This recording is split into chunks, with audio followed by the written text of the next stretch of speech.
오늘 하나님 주신 말씀 마가복음 7장 24절부터 30절까지입니다. 마가복음 7장 24절에서 30절까지 말씀, 제가 가진 성경 신약 65페이지에 기록되어 있습니다.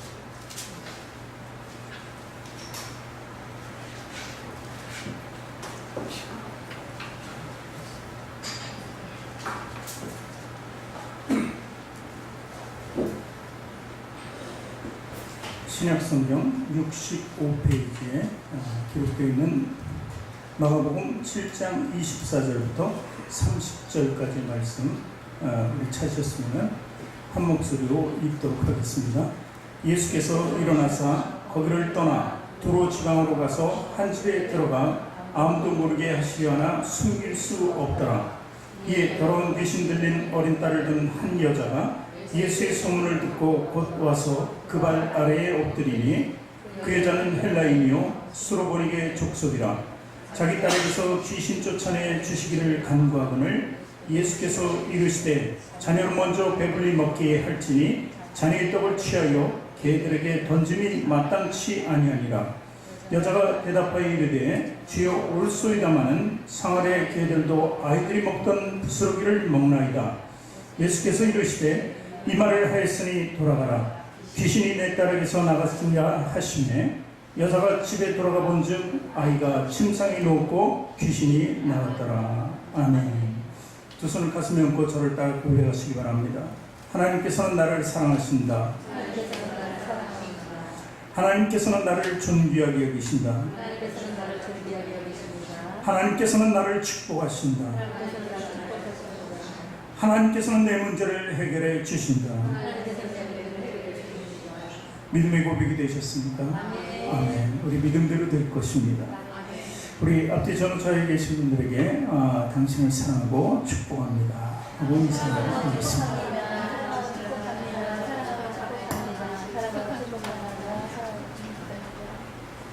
지난주에는 혈류증 거인 여인에 대해서 말씀을 나눴습니다.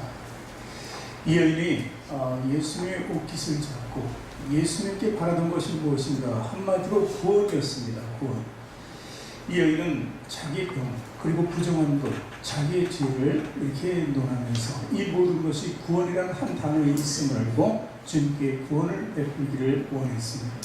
그리고 주님은 그 여인을 즉각적으로 이제 고쳐주시게 되었습니다. 이 여인은 유대인이었습니다. 그리고 또 그런가 하면은 이렇게 부정한 여인, 죄에 있던 여인들을 또 주님께서 구원해 주셨는데, 어떤 여인이냐면 자기 스스로 죄진 자라고 지난주에 말씀드린 바로 막달레나 마리아라고 하는 음란한 여인이었습니다. 그리고 또 한 여인은 바로 수가성 우물가에 나와있던 여인, 역시 이 여인도 마리아 같은 경우, 막달라 마리아 같은 경우는 창기로 살았지만 이 여인은 남편이 5번 바뀌고 이렇게 살아가는 불쌍한 여인이었습니다. 그러나 그 여인들을 다 구원해 주신 예수님을 볼 수 있습니다. 그래서 유대인이든 그리고 또 혼혈이었던 사마리아의 여인도 다 구원의 대상이었음을 예수님께서 말씀을 통해서 가르쳐 주셨습니다. 그런데 오늘 수로보니게의 여인은 유대인도 아닌 혼혈도 아닌 이방 여인이었습니다. 완벽한 이방 여인이었습니다. 이방신을 섬기고 그 가운데 살아왔던 그 여인이 바로 예수님을 붙잡고 가는 그 모습을 오늘 볼 수 있습니다. 사실 이 부정한 여인들은 부정한 것을 죄를 통해서 죄를 전가한다고 얘기했습니다. 그러니까 만지는 곳마다 다 부정해지는 거예요. 근데 예수님을 만지려고 했던 그 부정한 손은 부정을 예수님께 전가시키는 게 아니라, 물론 전가는 됐죠. 이 죄나 이 부정한 것, 이 모든 것, 병까지도 예수님께 전가됩니다. 예수님은 그 전가된 것을 모조리 깨끗하게 쓰시고 거룩하심으로 그에게 다른 생의 삶을 부여해 주셨다는 것입니다. 이것이 구원이라는 거예요. 그리고 또 예수님께서는 모든 사람들은 만지는 것마다 분명히 예수님께서 만지는 것은 다 거룩하게 되어 있는 거예요. 이것이 하나님께서 이 땅에 인간의 모습으로 보내신 목적이고, 예수님은 그를 다 순종으로 받아들였어요. 십자가에 죽기까지 순종하면서 모든 믿는 사람들을 거룩하게 하시는 그 사명과 의무를 감당하신 분이 바로 예수님이십니다. 어쨌든 오늘 말씀을 통해서 예수님의 구원의 범위는 모든 사람에게 있다 하는 것을 알 수 있습니다. 저 이스라엘뿐이 아니라 이스라엘과 가까운 사람, 이스라엘과 친한 사람, 이 정도에 끝나는 것이 아니라 믿지 않는 모든 백성, 아주 그것은 다 온 인류를 이야기하는 것이죠. 온 인류를 위해서 구원해 주시기 위해서 이 땅에 오셨다는 것을 알 수 있는 것입니다. 예수님께서 오늘 본문 첫 절 말씀 보니까 예수께서 일어나서 거기를 떠나 두로 지방으로 가서 한 집에 들어가 아무도 모르게 하시려 하나 숨길 수 없더라, 이렇게 말씀을 기록한 것이 서두입니다. 예수님께서 이제 갈릴리 지역이나 그리고 또 이제 예루살렘이나 이 요단강 쪽으로나 사마리아 땅으로나 이렇게 다니면서 분주하게 정말 쉼 없이 일하셨습니다. 근데 일하시고 이제 좀 거기를 떠나서 한 집에 들어가서 아무도 모르게 하신다, 이것은 좀 쉬고 싶었다는 말씀으로 우리가 해석할 수 있습니다. 요즘 휴가철이잖아요. 1년에 한 번, 두 번은 겨울이 되면 또 휴가를 가고 여름에는 뭐 당연히 가는 것이 휴가다, 이렇게 사람들은 이렇게 떠납니다. 지친 몸을 쉬게 하려고, 그리고 충전받고 다시 돌아서 좀 더 그전보다 더 힘있게 일하려고, 이게 좋은 목적이죠, 휴가라는 것이. 예수님께서도 이렇게 좀 쉬시려고 했던 의도가 있으셨나 봐요. 그런데 이것이 인성이라는 거예요. 예수님이 인간의 모습을 가졌다 하는 것은 바로 이 말씀에서도 예수님께서도 참 쉬고 싶으셨겠구나, 얼마나 힘들으셨을까, 이렇게 우리가 볼 수 있어요. 그러나 그 인성뿐만 아니라 신성의 모습도 이 말씀을 통해서 볼 수 있는 것이, 그렇게 쉬고 싶었으나 모르게 쉬려고 했으나 숨길 수 없더라 하는 것이 바로 하나님의 신성, 예수님의 신성을 보여주고 있는 것입니다. 우리가 그 예수님의 신성이라는 것에 대해서 좀 보면은 어떻게 말씀을 드릴 수 있냐면, 쉽게 얘기하면 졸지도 주무시지도 않는 하나님, 눈동자같이 늘 우리를 보호하신 하나님, 언제나 동행하시는 임마누엘 예수님, 성령님 우리와 함께 하시잖아요. 이렇게 해서 하나님, 삼위일체 하나님은 쉬지 않으신다는 것을 알 수 있습니다. 그것도 한 사람에게만 아니라 모든 인류에게 쉬지 않고 믿는 자들에게 하나님이 일하신다는 것이죠. 그래서 아버지가 일하시니까 나도 일하신다는 것이 예수님의 말씀입니다. 바로 이것이 신성입니다. 사람이 이렇게 쉬지 않고는 일할 수가 없습니다. 자지 않고는 활동을 할 수가 없는 것이죠. 자지 않는 괴로움이 너무 큽니다. 사실 주야가 바뀌는 삶을 사는 직업을 가지신 분들이 사실 너무도 힘든 것이, 이게 제대로 자지 않는 것이 아니라 잠자는 시간이 바뀐 곳에도 힘들거든요. 그런데 자지 않는다는 것은 인간에게서 있을 수 없는 거예요. 그냥 죽는 거죠. 고문 중에 고문이 또 자지 못하게 하는 고문이라고도 얘기를 들었습니다. 그런데 이 신성이라는 것은 그 관계가 없다는 거예요. 졸지도 주무지도 않는다, 이 이야기죠. 어쨌든 이런 예수님을 알고 여전히 찾아왔습니다. 그래서 25절에 보니까, 이에 더러운 귀신 들린 어린 딸을 둔 한 여자가 예수의 숨을 듣고 와서 그 발 아래 엎드리니, 자, 예수님이 쉬려고 했던 의도가 바로 갈릴리 지방이나 사마리아나 예루살렘 쪽에 있었으면 계속적으로 사람이 찾아왔을 거예요. 근데 이방 땅에 가면 이방 사람들은 자기네들이 구원이 없다는 것을 알고 있습니다. 왜냐하면 이스라엘 백성들이 늘 얘기하거든요.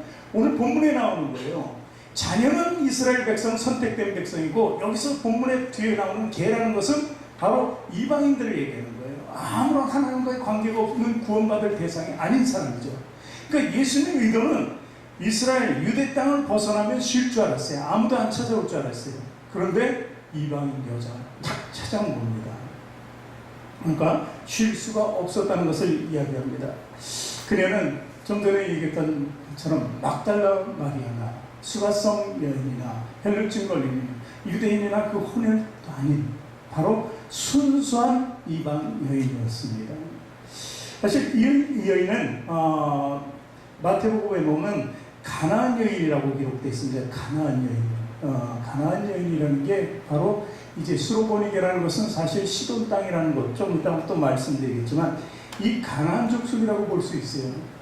가나안이 어떤 곳입니다. 우리는 영적으로 출애굽한 이스라엘 백성들의 최종 목적지가 가나안이라고 들었습니다. 우리도 죄에서 자유를 얻으면 천국을 간다 그 의미로 가나안을 받아들여 있죠.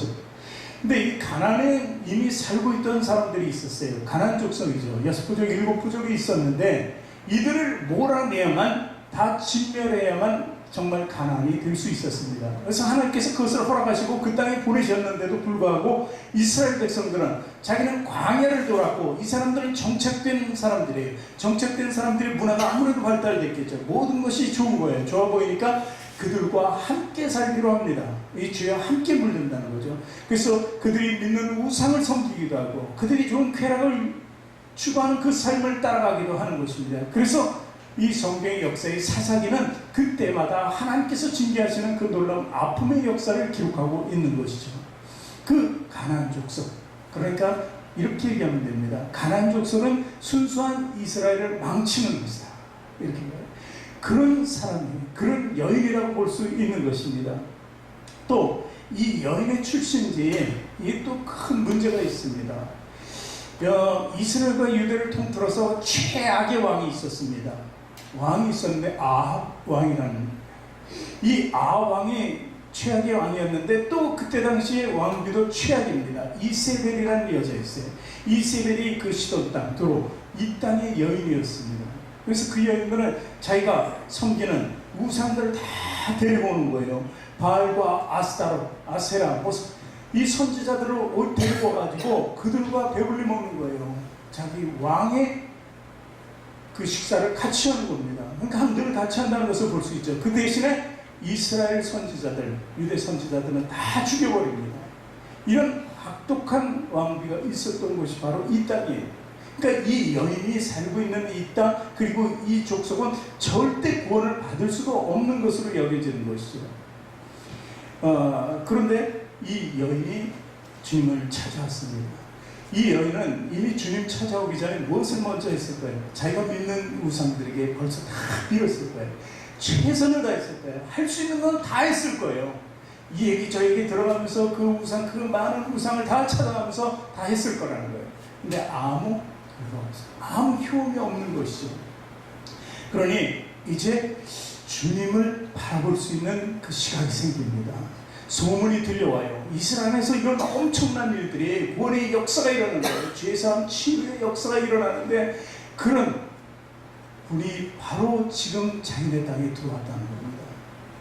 아니지만 나는 악하고 그리고 죄 중에 죄인이고 그리고 구원받을 수 없는 선택되지 않은 백성이라고 했지만 그래도 주님을 찾아가는 그 관심이 있었어요. 오직 주님께만 이제 관심을 집중시키는 모습을 볼 수 있는 것입니다. 이 모습이 저와 여러분의 모습이 되어야 돼요. 우리도요, 구원받지 못할 백성이었다는 것입니다. 이스라엘만 구원이 아니고 이스라엘도 믿지 않으면 구원이 없습니다. 그리고 우리도 역시 마찬가지예요. 그러나 우리가 이것저것 세상살이에서 정말 실패한, 낙심하고 그리고 그것을 이겨낼 수 없을 때 지치고 힘들고, 아까 힘들고 지쳐 찬양했잖아요. 그렇게 되었을 때 우리가 관심을 가질 수 있는 건 오직 주님밖에 없다는 거예요.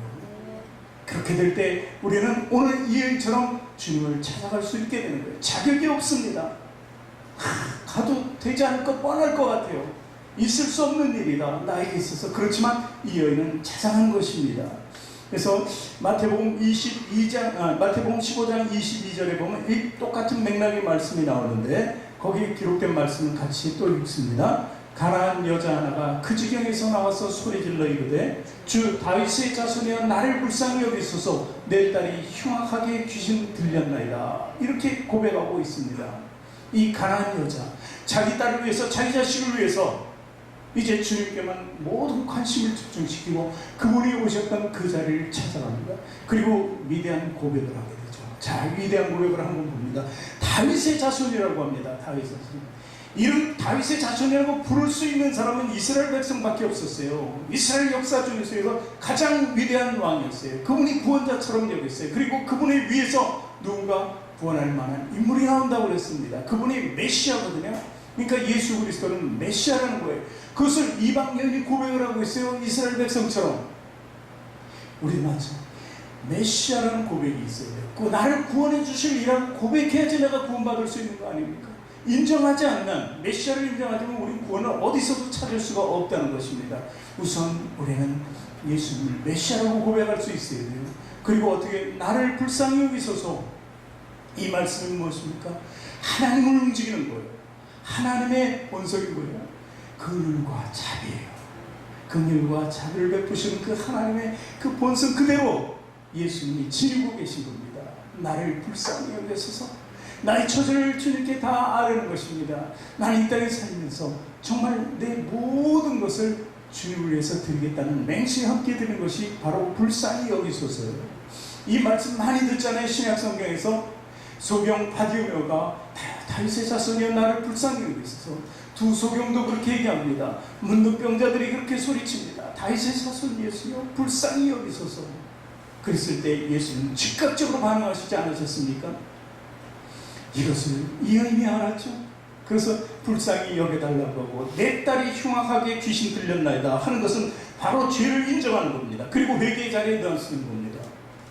인정할 수 있을 때 죄, 귀신은 우리가 죄의 상징이라고 부르잖아요. 사단이잖아요. 그것은 죄의 상징입니다. 내가 사단에게 지금 씌워 있습니다. 사단의 올무에 씌워 있어서 구원받지 못하는 것을 인정해야 돼요. 그래서 하나님 자리에 나가려면 메시아를 인정하고 긍휼과 자비를 얻으려면 내 죄를 인정하고 나가야 된다는 것입니다. 이것이 이 여인의 한마디 속에 함축되어 있는 것이죠. 그래서 주님께서 듣고 싶어하는 거예요. 하나님께서 우리를 통해서 듣고 싶은 것이 바로 이 말이라는 것입니다. 그래서 이 말을 하는 자는 정말 구원의 대상이며 구원을 받을 수 있게 된다는 것을 믿으시기 바랍니다. 그래서 이제 나왔어요. 27절에 보니까 예수께서 그러면은 이 말의 대답을 과연 어떻게 해야 될까? 우리는 예수님을 어떤 시각으로 봅니까? 정말 많은 사람들도 예수님을 어떻게 봐요? 4대 성인 중에 하나다 그러면서 참으로 선한 분이시다, 의로운 분이시다 이렇게 믿지 않는 사람들도 불신자들도 있고요. 우리에게 있어서는 그분은 정말 절대적으로 선하고 정말 긍휼과 자비를 베푸시는 하나님의 아들이시다라고 들어옵니다. 그런데 오늘 27절 말씀 보니까 그 여인이 그렇게 간구하고 있는데 뭐라고 같이 읽습니다. 예수께서 이르시되 자녀를 먼저 배불리 먹게 할지니 자녀의 떡을 취하여 개들이 던짐이 마땅하지 아니하니라. 여기서 자녀 개는 무엇을 의미합니까? 자녀는 선택된 백성을 얘기해요. 이스라엘 백성을 그래도 얘기합니다. 그들에게 떡을 주려고 내가 왔는데 너희가 달라는 것은 마치 주인이 지금 밥 먹고 있는데 개가 와서 꼬리치면서 좀 거기서 떨어진 거라도 먹고자 이렇게 왔다 갔다 하는 것이라는 거예요. 그러니까 그 여인이 그렇게 억측스럽게 간구하고 그렇게 매달렸는데 주님이 하신 말씀이 개에게 던지면 너는 개다 이거야. 너는 개. 너희는 나 개다. 그리고 이스라엘 백성들은 하나님께서 자녀를 여기지만 너희는 개 아니냐. 이렇게 부정적인 말씀입니다. 의의 말씀입니다. 믿지 않는 사람들이 이 대목 잘 안 읽으니까 그렇지 읽었던 사람은 뭐 이렇게 하냐 뭐 예수님이 이럴 수 있어요. 근데 우리들은 이해가 가죠? 네. 이스라엘 역사를 아니까. 자, 그래서 이 선택된 유대인에게만 가다 이렇게 얘기합니다. 그런데 개라는 단어를 썼기 때문에 물론 이스라엘 백성들이 정말 로마의 압제에 있고 다른 지역사회에 있는 사람과 못 살고 고달픈 삶을 살지만 그들에게 위로를 줄 수 있는 것이 바로 이 말이었거든요.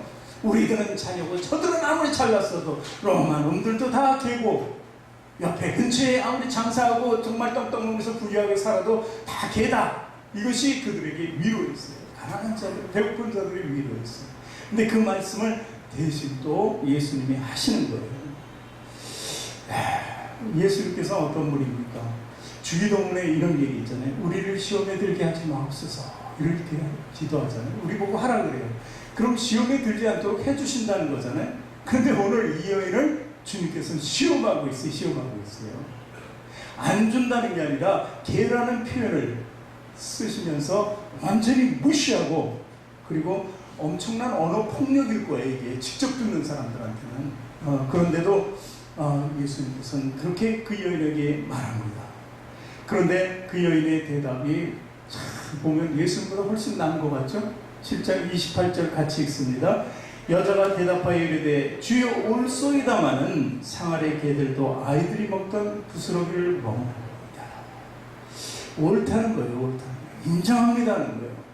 말씀에 그랬잖아요. 나를 불쌍히 여기소서. 귀신 들렸습니다 하고 죄를 인정하잖아요. 거기에 더 나가서 어떤 멸시가 천대가 있더라도 그 말이 다 나에게 맞는 걸 어때요? 맞는 걸 어떻게 해요? 맞으니까 옳소이다.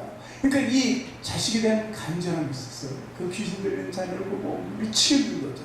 어떻게 하면 온몸을 들여서라도 희생하려는 여인의 모습을 보는 것이죠. 이것이 꼭 여인이라서 아니라 오늘만 믿는 모든 사람들에게 해당되는 거예요. 남자라고 해서, 아이라고 해서, 노인이라고 해서 절대 누구라고 해서 제외될 수가 없습니다. 어떤 사람들은 이런 마음을 가지고 주님의 관심을 가져야 된다는 것입니다.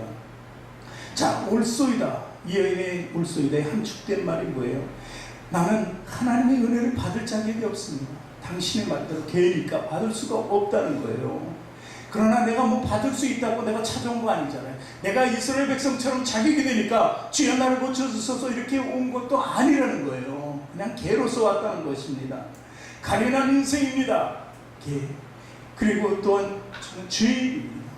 감히 그 식구 안에 들어갈 수 없는 그 미력은 동물에 불과하다. 이렇게까지 표현을 하고 그것을 인정하고 있습니다. 그러면서 그 안에는 내가 나를 위해서 지금 아무것도 할 수가 없습니다. 그 말을 내포하고 있는 거예요. 저를 불쌍히 여겨주옵소서.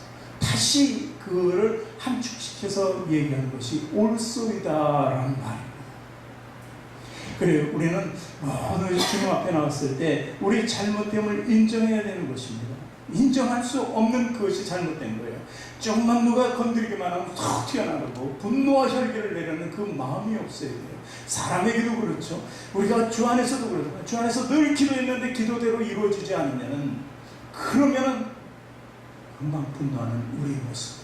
혹시 목사도 사람이잖아요. 성도도 다 사람이에요. 그분들이 나에게 상처를 주면 참을 수가 없고 견딜 수가 없는 것. 이거 신앙에서 제외돼야 합니다. 하나님을 봐야죠. 왜 목사를 보고 성도들을 봅니까? 우리는 하나님만 바라보는 신앙을 가져야 돼요. 예수 그리스도만 바라봐야 돼요. 오늘 부스러기, 그것은 누가 주는 거예요? 자녀가 줄 수 있습니까? 아니, 예수님이 주고 계시는 거예요. 부스러기를 예수님께서 자녀들이 먹다가 떨어진 부스러기잖아요. 이것은요, 둘 다 아닌 것이 아니라 둘 다 맞는 거예요. 예수님이 주는 것도 부스러기라면 먹을 수 있고 자녀들이 먹다가 떨어지는 것도 먹을 수 있는 거예요. 여기서 자녀는 믿는 우리 성도들입니다.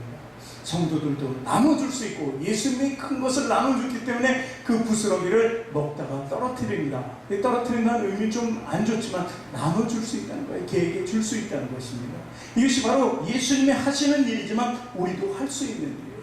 그 부스러기에는 생명이 들어있는 거예요. 치유의 역사가 들어있는 거예요. 이것이 바로 오늘 말씀에는 중요한 점이라는 것입니다. 개가 되어도 조싸움이 정말 티끌 같은 잡이라도 베풀어 달라는 그 여인의 모습. 그것만 있다면, 조금이라도 먹을 수 있다면 아이가 병 날 수 있다는 믿음이 있는 것입니다. 그래서 이제 또 이어집니다. 29절 30절에 예수님이 결론적으로 이렇게 말씀하시죠. 예수께서 이르시되 이 말을 하였으니 돌아가라. 귀신이 내 딸에게서 나갔느냐 하시매 여자가 집에 돌아가 본즉 아이가 침상에 놓고 귀신이 나갔더라. 우리가 이 여인이 모든 것을 다 해봤어요. 혈루증 걸린 여인도 12년 동안 모든 것을 다 해보고 다 이뤘어요. 이 여인도 역시 마찬가지입니다. 자식을 위해서 모든 생애를 자기를 바치기로 결심한 여인 아닙니까? 그런데 이제 그 모든 것이 이제 결과적으로 예수님에 의해서 고침받았다는 사실입니다. 부스러기 있을지라도 주님의 능력만 있으면 그것은 마음을 읽는다는 것입니다. 여인이 그랬잖아요. 주님 뭐라고 했어요? 이 말을 하였으니, 예수께서 이르시되 이 말을 하였으니, 어떤 말을 했어요? 옳습니다라는 거. 옳습니다. 상하의 개들도 부스러기만 있으면 달라는 것입니다. 이 말을 하였으니, 이 안에 믿음이라는 결론적인 큰 하나가 있었다는 것을 얘기하는 것입니다. 그래서 마태복음 15장 28절하고 똑같은 말씀이라고 얘기했죠. 마태복음 15장에. 그런데 이렇게 기록되어 있어요. 이에 예수께서 대답하여 이르시되 여자여 네 믿음이 크도다. 거기 그렇게 되어 있어요. 네 소원대로 되리라 하시니 그때로부터 그의 딸이 나으니라. 여기서 믿음이 크도다 그랬어요. 근데 이 여인은 믿음을 무엇으로 받아들였어요? 부스러기로.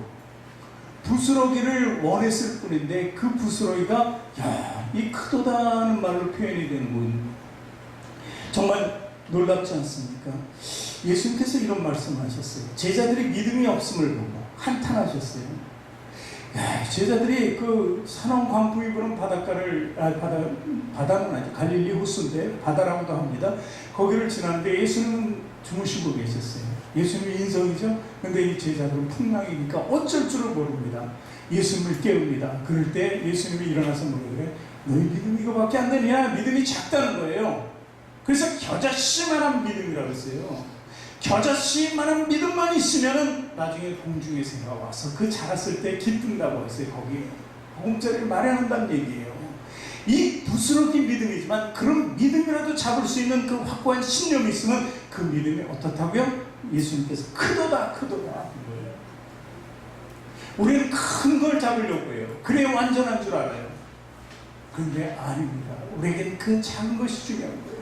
정말 예수님을 올바로 볼 수 있는 시각을 가지고 예수님만 잡으려고 한다면 그것은 바로 우리에게 있어서 가장 큰 믿음으로 다가오게 되는 것입니다. 여러분, 이 부스러기의 이야기를 또 하나 말씀드릴까요? 성경에는 부자와 나사로의 비유가 있습니다. 부자는 부유하니까 맨날 허례오시고 잘 먹죠. 그냥 잔치를 맨날 해요. 사람들 불러가지고 먹이고 온갖 산의 진미를 다 갖다 놓고 먹지 않겠습니까? 근데 그 먹는 뒤 결과 집 바깥에 보니까 거기는 뭐예요? 거지가, 나사로는 거지가 온몸이 다 헐었어. 근데 그 몸을 가지고 그 버린 음식을 그 부스러기를 먹고 있는 것입니다. 완전히 대비되지 않습니까? 그 잔치집에는 내놓으라는 사람들이 다 와 있어요. 그 사람들이 그렇게 모든 것을 먹고 있다는 겁니다. 그런데 결과는 어떻게 됐습니까? 부자는 천국에 가지 못하고 지옥에 갔어요. 베풀지 못했으니까, 사랑이 없으니까. 근데 이 나사로는 그래도 그 가운데 정말 내가 평생을 이렇게 살지만 죽어서는 이렇게 살지 말아야지. 내가 육신적으로 괴롭고 영적으로 힘들어도 뭔가 붙들려는 힘이 있었다는 거예요. 그것이 바로 하나님을 잡는 힘. 그래서 나사로는 천국에 가지 않습니까? 부스러기 힘이지만 그것이라도 멸시 천대를 받더라도 내가 그것을 취하겠다는 그 생각만 있으면, 그렇게 한다면은 구원은 이루어진다는 것입니다. 오늘 찬양이 왜 부름받아 나서니 이것을 갑자기 부를까 그랬을 때 323장. 근데 3절에 보면 이 가사에 이렇게 기록되어 있어요. 존귀영광 모든 것에 주님 홀로 받으소서. 멸시천대 십자가는 내가 지고 가오리다 하는 거예요. 멸시천대 십자가는 주님께서 그 십자가를 진 이유가 뭐예요? 모든 사람이 조롱했어요. 이스라엘 백성마저도 조롱했어요. 멸시하고 천대했다는 것입니다. 그 멸시천대의 십자가 우리도 져야 돼요. 주님도 그런 온갖 수모를 다 겪으셨어요. 근데 우리에게 누가 뭐라고 하면 활짝 튀어나와서 그냥 반항하고 한다는 그 마음 있잖아요. 그 혈기하고 분노, 이것을 눌러야 돼요. 주님 앞에서는 반드시 눌러야 돼요. 그래서 그 멸시와 천대를 받더라도 내가 하는 것이 세상적인 거고, 그리고 세상적인 것을 잡지 않으면 나는 금방 죽을 것 같아요. 아무것도 해결될 수 없을 것 같아요. 그래서 세상적인 걸 붙들어야 되지만 그렇게 하지 말라고요. 예수님을 붙들라고요.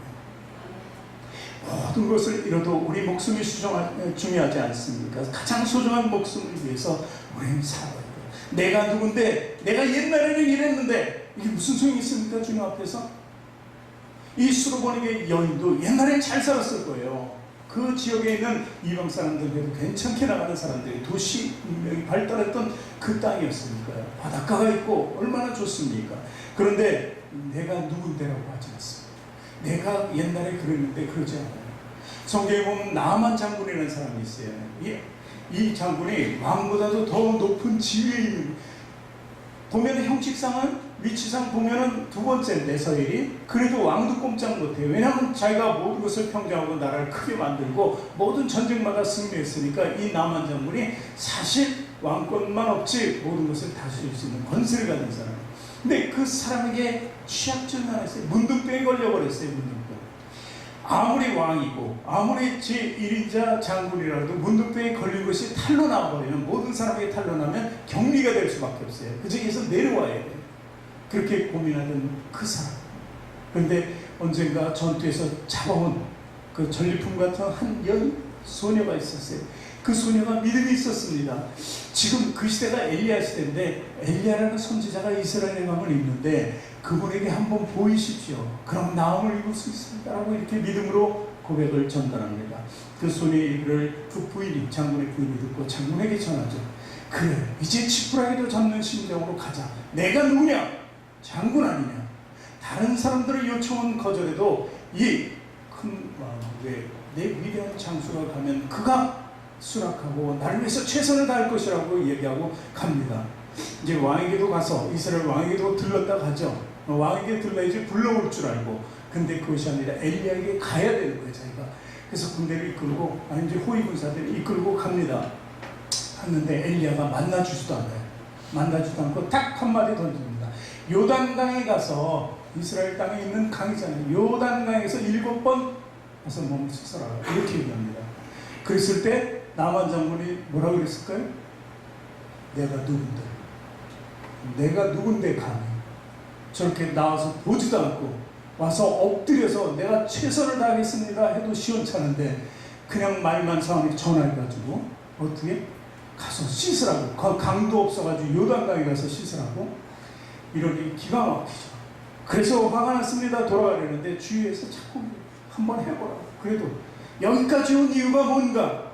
그래, 맞아요. 여기까지 왔을 때는 그 멸시야 천대야 모든 것이 있더라도 다 내려놔야 돼요. 여기까지 왔잖아요. 그 여인이 주님 앞에, 예수님 앞에 왔잖아요. 그것입니다. 그래서 나만 장군이 그 말대로 합니다. 한 번, 두 번, 얼마나 자존심 상했을까요? 많은 보는 사람 앞에서. 그런데 6번까지도 자존심 상인데 7번째 들어가서 몸이 깨끗해지니까 어떻게 돼요? 하나님을 찬양하는 거예요. 하나님. 우리가 멸시 천대받더라도 조롱받더라도 혹시 내 육신이 말을 듣지 않더라도 내 영적인 강한 파워풀한 능력으로, 하나님의 능력으로 우리를 제어하고 하나님께 순종을 드려야 한다는 것입니다. 우리는 주님께 나가야 됩니다. 그래서 우리는 이 억눌려 있는 모든 삶 속에서 우리는 편협해서는 안 되는 거예요. 조급해하지는 마세요. 단결적으로도 하지 말고 우리는 혈기적이 되어서는 안 됩니다. 모든 것을 주님처럼 낮고 겸손한 모습으로 나가야 되는 것입니다. 그래서 때로는요, 우리가 병든 것이 감사한 거예요. 때로는 세상 속에 약한 것도 감사한 거예요. 때로는 그 고독한 수렁에 빠지더라도 감사한 거예요. 계획대로 안 돼도 감사한 거예요. 나의 교만도 때로는 감사한 거예요. 왜냐하면 그럴 때마다 하나님을 붙잡기 때문에. 주님을 붙잡게 하는 모든 것이 나에게 있어서는 최고의 감사의 되는 거예요. 그래서 우리는 예수를 믿는 것입니다. 오늘 이방 여인, 이 수로보니게 여인을 통해서 우리가 알아야 될 것은 똑똑해지려고 하지 마세요. 그냥 바보같이 어리숙하려고 해야 돼요. 그리고 겸손해야 된다는 것입니다. 그래야만 우리 믿음이 잉태된다는 것입니다. 여러분, 그런 삶을 살아야 돼요. 그게 성공적인 거예요.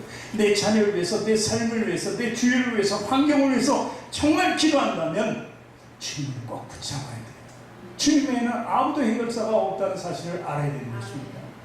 혹여 이 권위 말씀으로 드리고 싶습니다. 어거스틴이라는 사람을 우리는 많이 들었어요. 성 어거스틴. 위대한 신앙가죠. 많은 사람들이 그 신학적인 것을 듣고 배우고 정말 저런 사람이 있을까 하는데 그 사람의 예전 모습은 정말 저런 사람이 있을까 하는 완전히 방탕한 자였어요. 방탕한 자. 이 얘기하면서 저도 옛날 생각나는데 어쨌든 이 방탕한 자가 완전히 바뀐 거예요. 여기에는 기도가 있었습니다. 어머니, 모니카라는 여인의 어머니의 기도 때문에 바뀐 거예요. 그런데 어머니가 기도합니다. 사람들 보면서도 기도해달라고 우리 아들을, 저 방탕에 가는 아들을 위해서 그렇게 기도했는데 그러면 좀 변화가 있어야 되잖아요. 뭐 한 달, 두 달 계속 1년, 2년 하면 변화가 있어야 되는데 변화가 없어요. 이 아들은 더 방탕해지는 거예요. 그러니까 주위 사람들도 기도해봐야 소용없어. 안 돼. 그러면서 다 기도를 다 떠납니다. 그러나 어머니만큼은 끝까지 기도합니다. 인내하면서 기도합니다. 죽을 때까지 기도합니다. 죽었는데 죽을 때까지도 안 변하는 거예요. 내 죽고 난 뒤에 변화했어요. 혹시 우리 기도가 지금 해결되지 않는다고 해도 실망치 말라는 거예요. 하나님께서 그 기도는 언젠가 이루어지신 거예요. 기도의 반전이 이루어지면 엄청난 결과가 하나님의 그 능력이 위대한 가치를 우리로 부여하고 만들어가는 것입니다. 그러니 여러분은, 저와 여러분은 너무도 소중한 사람이에요. 너무도 가치 있는 인생을 살아가는 거예요. 너무도 위대한 일꾼이고 하나님의 사람이라는 그 축복을 갖고 있다는 것입니다. 세상 사람들과 여러분들 견주지 마세요. 우리가 좀 부족하고 그 사람들과 좀 못 배우고 못났어도 절대 이걸 부정으로 받아들여서는 안 됩니다. 왜냐하면 우리에게는 가장 큰 위대한 능력이 있잖아요. 그들이 가지고 있지 않은 능력, 복음의 능력을 통해서 천국에 가는 능력이 있다는 것입니다.